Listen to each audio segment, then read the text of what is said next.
நிறைவாழ்வு AG சபை வழங்கும் morning மன்னாவிற்கு உங்களை அன்போடு வரவேற்கிறோம். கர்த்தருடைய பரிசுத்த நாமம் மகிமைப்படுவதாக. இந்த நாளில் உங்களை சந்திப்பதிலே மிகுந்த சந்தோஷம். எனக்கு அன்பான தேவப்பிள்ளைகளே, சத்துருக்களுக்கு முன்பாக நீங்க வெக்கப்பட்டு தலகுனிஞ்சு போய் ரொம்ப அவமானப்பட்டு ரொம்ப துக்கத்தோடு கூட நீங்க இருக்கலாம். ஆனால் கர்த்தர் பாருங்க, நம்ம சத்துருக்களுக்கு முன்னாடி ஒரு நாளும் நம்மளை கைவிட மாட்டார். நமக்கு விரோதமா பேசுறவங்க, நமக்கு விரோதமா பல காரியங்களை செய்யறவங்களுக்கு முன்னாடி தேவன் நம்மளை ஒருபொழுது வெட்கப்படுத்த மாட்டார். வாசிக்கிறீங்களா? நான் ஒரு வசனத்தை வாசிக்கிறேன் பாருங்கள். சங்கீதக்காரன் தாவீது சொல்றாரு. சங்கீத புஸ்தகம் 86வது அதிகாரம் 17வது வசனம் இப்படியாக சொல்கிறது: கர்த்தாவே, நீர் எனக்கு துணை செய்து என்னை தேற்றுகிறதை என் பகைஞர் கண்டு வெட்கப்படும்படிக்கு. எப்படி? கர்த்தர் இன்னைக்கு ஒரு காரியத்தை செய்ய போறார். எப்படிப்பட்ட ஒரு காரியம் தெரியுமா?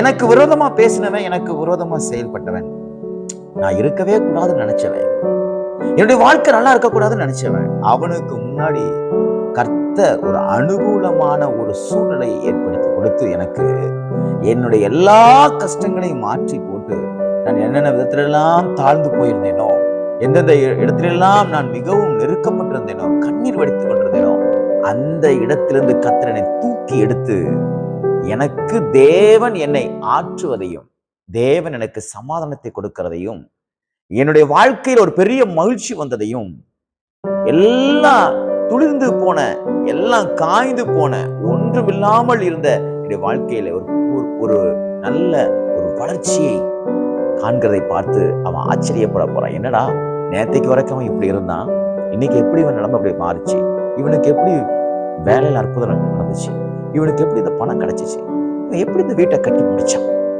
இவன் எப்படி இந்த பொருளை வாங்கினான், இவன் எப்படி இந்த படிப்பை படிச்சு முடிச்சான் அப்படின்னு அவனுடைய மூளையை குழம்புற அளவுக்கு கர்த்தர் என்ன செய்ய போறாரு தெரியுமா?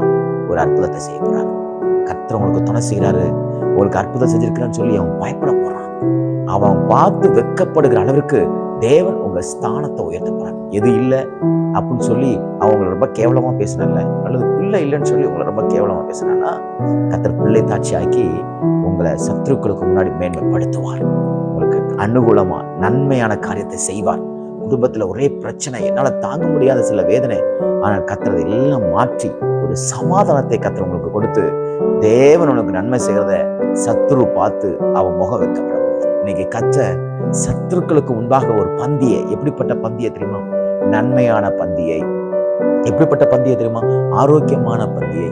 எப்படிப்பட்ட பந்தியை தெரியுமா? வெற்றி என்கிற ஒரு பந்தியை கர்த்தர் உங்களுக்கு கொடுத்து அவர் சத்துருக்களுக்கு முன்பாக உங்களை உயர்த்தி அவன் வெட்கப்படுற அளவிற்கு தேவன் உங்களுக்கு நன்மை செய்வாராக. விசுவாசிங்க.